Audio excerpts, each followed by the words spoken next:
오늘 우리 주시는 하나님 말씀은 신약의 마태복음 15장입니다. 마태복음 15장 29절부터 31절까지의 말씀 찾겠습니다. 신약성경 마태복음 15장 29절부터 31절까지의 말씀인데요. 우리 한 목소리로 오늘 석절이니까요. 같이 읽겠습니다. 시작. 예수께서 거기서 떠나서 갈릴리 호숫가에 이르러 산에 올라가 거기 앉으시니 큰 무리가 다리 저는 사람과 장애인과 맹인과 말 못하는 사람과 기타 여럿을 데리고 와서 예수의 팔 앞에 앉히니 고쳐주시니 말 못하는 사람이 말하고 장애인이 온전하게 되고 다리 저는 사람이 걸으며 맹인이 보는 것을 우리가 보고 놀랍게 여겨 이스라엘의 하나님께 영광을 돌리라. 할렐루야. 아멘. 오늘도 하나님의 은혜가 우리 삶을 인도하실 줄 믿습니다. 아멘. 여러분, 방금 우리가 읽은 본문에는 보통 우리가 잘 주목하지 않았던 그런 기사가 기록되어 있습니다. 예수님께서 갈릴리 호숫가에 있던 한 산에 오르셔서 앉으시고요. 또 큰 무리가 병든 사람들이 나와서 고침을 받았다는 것. 그런 내용이 오늘 읽었던 석절의 말씀 아니겠습니까? 그러니까 별로 특별한 얘기가 아니죠.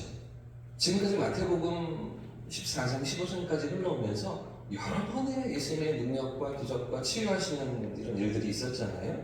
그러니까 별로 이렇게 주목할 만한 대단한 사건이 아닌 것 같습니다. 예수님의 병 고치는 그런 일들이 어제 오늘 사건도 아니고요. 늘 갈릴리에서 호숫가에서 사람들을 만나주셨고 말씀을 가르치셨고 또 병도 낫게 해주셨는데 근데 무슨 특별한 일이라고 오늘 이 대목에 이 사건을 기록해 놓았는가 그런 생각이 들지 않으십니까?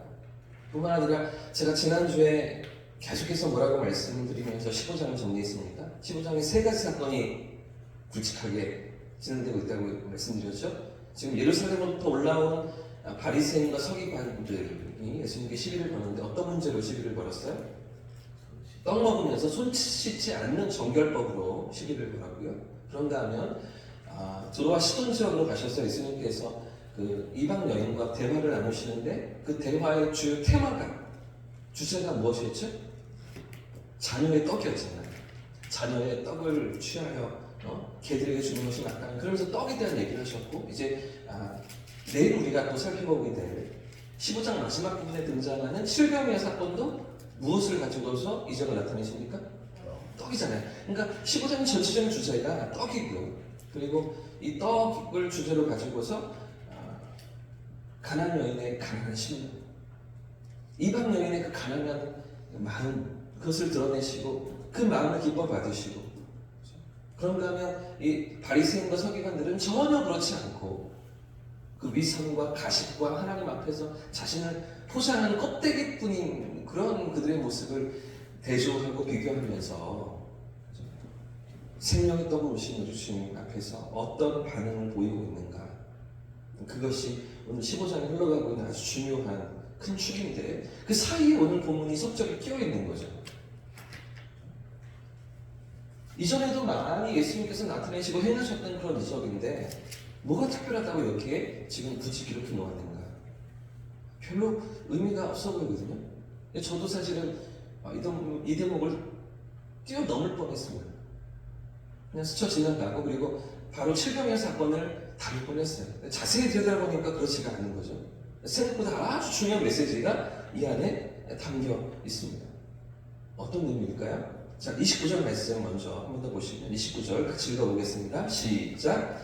예수께서 거기서 떠나서 갈릴리 산에 올라가 거기 앉으시니 예수님께서 지금 거기서 떠나셨다는 것은 바로 위에 우리가 지난주에 살펴보았던 두로와 시돈 지역을 떠나신 거예요. 소르보니게 여인, 그 헬라 이방 여인을 만나시고 이제 다시 그 지역을 떠나오신 건데요. 다시 갈릴리 호숫가로 돌아오셔서 그 호숫가에 있던 한 산에 올라가 앉으셨다고 본문이 기록하고 있죠. 이 장면은 마태복음 5장에 산상수훈이 시작되는 그 모습하고 아주 비슷해 보여요.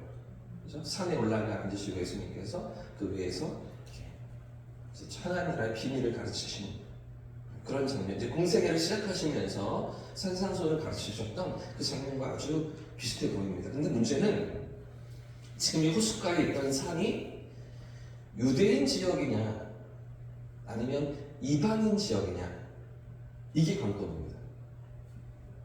유대인 지역인가 아니면 이방인 지역인가. 왜 그러냐면 어떤 지역에 있던 산에 오르신 것이냐에 따라서 해석이 완전히 달라지기 때문입니다. 여러분 보십시오. 이전에도 몇 번 말씀드린 것처럼 이 갈릴리 지역일 때는 그 호수를 중심으로, 갈릴리 호수를 중심으로 갈릴리 서쪽에는, 서편에는 유대인의 지역으로 유대인들이 주로 살고요. 갈릴리 동편에는 주로 이방인의 지역으로 이방인들이 살고 있었습니다.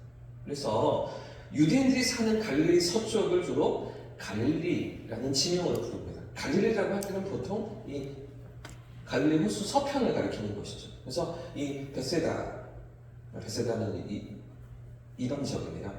가버나움, 그리고 겟네사렛, 뭐 이런 도시들, 그리고 디베리아, 이런 도시들이 갈릴리 서편에 있는 유대인 지역, 가버나움, 겟네사렛, 디베리아. 자, 갈릴리 동편에는요, 좀 전에 말씀드린 것처럼 베세다, 그리고 거라사, 가다라, 이런 지역들이 주로 이방인들이 사는 지역인데, 여기를 뭐라고 부르냐면 데가볼리 지역이라고 부릅니다. 갈릴리 동편은 이방인들이 사는 지역. 그러니까 갈릴리 지역과 데가볼리 지역으로 나누어져 있던 것이죠. 그러니까 지금 예수님 들어가시던 지역에서 내려오셔서 한 산에 올라가셨는데, 이게 지금 유대인의 지역인가? 그러면 마태복음 5장에 올라가셨던 산과 같은 산일 수 있겠죠? 근데 만약에 이방인의 지역에 있던 산이라면, 그렇다면 마태복음 5장과는 좀 다른 그런 장면일 수 있는 것입니다. 이 부분에 대해서 성경학자들의 해석이 다 다릅니다.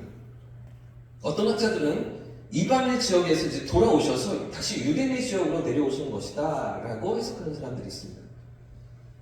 보통 갈릴리라고 할 때, 갈릴리 호숫가라고 오늘 본문에도 되어 있잖아요. 갈릴리 호숫가라고 할 때에 다른 설명이 붙어 있지 않으면 거의 대부분이 이 가버나움이나 겟네사렛에서 하셨던 사역이라고 보여지기 때문이죠. 그래서 유대인의 땅이라고 지금 생각하는 학자들이 있습니다. 자, 그런가 하면 또 다른 한쪽에서는 아니다, 이방인의 지역이다, 이렇게 보는 학자들이 있더라고요. 왜 그런가 하면 지금 마태복음 15장의 전체적인 맥락이 이 바리새인과 서기관들을 먼저 보여주었고, 이제 이방 여인이었던 한 그 여인, 귀신 들린 딸의 엄마 수르보니게 여인을 대조하고 있잖아요. 두 그룹을 대조하고 비교하면서 이루어져 있는 가운데, 이 수르보니게 여인의 간절함과 그 가난한 심령을 드러내신 이후에 이런 가난한 여인과 같은 수많은 이방인들이 예수님 앞에 나와서 고침받고 있는 장면이다 라고 보는 해석이 있는 것이죠. 그래서 이방인들의 지역으로 찾아가시고 내려가신 예수님이라고 해석하는 그런 학자들도 있습니다. 여러분, 어떤 해석이 더 마음에 드십니까? 첫 번째입니까? 두 번째입니까? 저는 좀 두 번째가 더 끌리는데요. 두 번째가 더 마음에 드는 것 같습니다. 물론 예수님께서 유대인의 지역으로 가실 것일 수도 있지만 이방인들에 대해서 똑같은 은혜를 베푸시고 그 이방인들의 아픔을 싸매어주시고 고치시고 치료하시는 우리 주님의 모습을 드러내시는 것이 아닌가 하는 생각이 드는 것이죠. 유대인이나 이방인이나 누구나 할 것 없이 차별하지 않으시고 품어주시고 새로운 삶을 허락해주시는 우리 주님 아니십니까? 자, 그뿐만 아니라 오늘 본문이 보여주는 아주 중요한 힌트가 하나 더 있습니다. 이방인의 지역이라고 해석해낼 수 있는 아주 중요한 힌트가 하나 더 있는데, 그게 31절 본문에 있습니다. 31절 같이 한 번 더 읽어보겠습니다. 시작. 말 못하는 사람이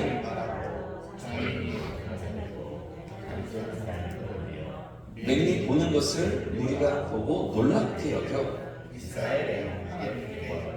여러분, 이 부분 어디에서 이방인들이 예수님을 만나고 했다고 해석이 가능할까요? 바로 넣으시네요. 바로 그 부분이에요. 이 대목을 좀 이렇게 확인하실 수 있으시면 이제 성경 보는 눈이 조금 열리시는 겁니다. 이스라엘의 하나님께 영광을 드립니다. 이스라엘의 하나님. 여러분, 예를 들어 보면 저희 자녀들이 저를 이렇게 부를 때 뭐라고 부릅니까? 아빠라고 부르죠. 네, 이 녀석들이 뭐 저를 부를 때 그 앞에 수식어를 자기 이름을 넣어서 저를 부르니까 그냥 아빠라고 부릅니다. 그냥 아빠라고 부르죠. 큰 녀석이 저를 부를 때 예본이 아빠 이렇게 부르진 않잖아요. 예? 그러니까 누가 저를 예본이 아빠라고 불러요? 예본이 친구들이. 그죠? 그죠? 저희 식구들이 아는 다른 사람들이 그렇게 저를 부를 때 예본이 아빠라고. 지금 이스라엘의 하나님이라고 호칭하는 것도 그렇다는 것입니다. 물론 구약의 이스라엘 백성들이 종종 이렇게 하나님을 표현할 때가 있어요. 언제? 하나님의 도우심을 구할 때, 하나님 앞에 나아가면서 간구할 때, 뭔가 문제가 생겨서 이방 민족의 압제를 받으면서 괴로울 때에 그때 자기들을 객관화하면서 제3자처럼 여기면서 하나님, 이스라엘의 하나님이 우리를 도와주셔서 이렇게 기도할 때는 이렇게 호칭을 해요. 평소에는 그렇지 않는 거죠. 이스라엘의 하나님께 영광을 돌리니라, 이 대목이 아주 중요한, 지금 이방인들의 지역에서 한 산에 올라가셔서 그 병자들을 고치시고 모든 사람들을 낫게 하시는 예수님의 이적이고 예수님의 그 은혜이고 긍휼을 베푸시는 모습임을 지금 마태가 보여주는 것이라고 해석할 여지가 아주 많이 있는 것이죠. 여기에 아주 많은 비중이 더 있는 것입니다. 여러분, 아까도 말씀드린 것처럼 마태복음 5장에서 한 산에 올라가셔서 하나님 나라의 비밀을 나타내시고 말씀을 가르치시며 병자들을 고치셨습니다. 누구를 대상으로? 이스라엘 백성들을 향하여서, 유대인들을 향하여서. 똑같은 은혜를 누구에게 베푸세요? 이방인들에게. 하나님 알지 못했던 백성들, 하나님과 상관없이 살고 있다고 하나님 앞에서 전혀 은혜 받지 못한다고, 구원받지 못하고 생각하는 그런 인생들을 향하여서도 동일한 은혜를 베푸시고 똑같은 사랑으로 찾아오시는 그런 예수님이심을 이 짧은 3절이 우리에게 말해주고 있는 것이죠. 여러분, 우리가 이제 다음 주에도 제가 사도행전 10장 말씀, 어제 살펴보았던 그 본문 그대로를 가지고 이 대목을, 바로 이 메시지를 다음 주에도 제가 나누게 될 것 같은데요. 첫 번째가 중요한 것이죠. 첫 번째가 있는 것입니다. 두로와 시돈 지경에서 예수님을 만났던, 예수님한테 가난한 심정으로 나왔던 그 이방 여인, 첫 번째가 있은 이후에 그 여인, 그 사건의 그 너머에 두 번째가 있고 세 번째가 있고 더 큰 무리가 예수님 앞에 나와서 그 하나님의 은혜와 하나님의 자비하심과 그 구원하심을 경험하는 그 자리로 나아오고 했던 것이죠. 그 수르보니게 여인의 삶이 이렇게 쓰임받고 있는 것입니다. 첫 번째가 있었기 때문에 두 번째가 있고 세 번째가 있는 건 아니겠습니까? 여러분, 우리는 몇 번째입니까? 여러분의 가정에서 내 믿음이 몇 번째입니까? 누군가를 통해서 내가 하나님의 은혜 가운데 나왔을 수도 있습니다. 그러나 많은 경우에 또 우리가 첫 번째일 수 있죠. 우리 형제들 가운데, 우리 가족들 가운데 가장 먼저 부르심을 받은 데 첫 번째일 수도 있습니다. 그러나 그 첫 번째로 끝나지 않는 거예요. 두 번째와 세 번째로 이어지는 것입니다. 먼저 부르심을 받은 그 누군가를 통해서 우리가 구원받을 수 있잖아요. 또한 우리를 통해서 더 많은 영혼들이 하나님 앞에 나오는 그런 은혜 통으로 쓰임 받는다는 거죠. 지금 수르보니게 여인의 그 사건 뒤에 바로 이 장면이 이어지면서 두 번째와 세 번째로 더 많은 무리로 확장되어서 가는 모습을 성경이 우리에게 보여주고 있는 것이죠. 여러분, 요한복음에 기록되는 그 사마리아 여인도 마찬가지 아닙니까?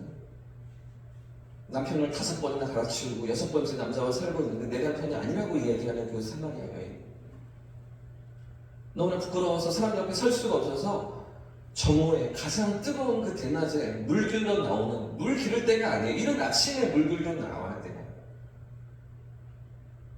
그런 이방 여인이, 사마리아 여인이 예수님을 만난 이후에 동네로 뛰어들어가서 뭐라고 고백해요? 와 보라, 너희들 나와서 보라, 내가 메시아를 만나지 않았겠느냐, 이렇게 선포하면서 그 동네 사람들 다 나와서 예수님 앞에 나오게 되는 그런 도구로 쓰임받는 모습들을 우리 요한복음에서 보게 되지 않습니까? 사랑하는 여러분, 우리가 첫 번째이든지 우리가 두 번째이든지 이 은혜가 흘러갈 수 있기를 주님의 이름으로 축복합니다. 축원합니다. 지금 예수님께서 이루시는 그 은혜의 현장에 이 수르보니게 여인이 이렇게 나올 뿐 아니라 더 많은 사람들이 그 은혜 가운데 서는 모습을 성경이 보여주고 있는 것이죠. 뿐만 아니라 우리가 전도할 때도, 우리가 복음을 전할 때도 첫 번째가 어렵습니다. 첫 번째 전도가 어렵습니다. 그러나 첫 번째가 진행되고 나면 두 번째와 세 번째는 훨씬 더 선한 것이죠. 첫 번째는 누군가 나를 통해서 하나님을 만나고 나를 통해서 주의 은혜 앞에 나아오고, 그렇죠? 그리고 난 이후에 두 번째와 세 번째도 하나님께서 또 이어가게 하실 줄 믿습니다. 그래서 오늘도 우리를 부르신 하나님 앞에서 나를 통해 이루실 역사를 기대하면서 믿음의 길로 나아가는 저와 성도들 되시기를 예수님의 이름으로 축복합니다. 함께 찬송하고 기도하겠습니다.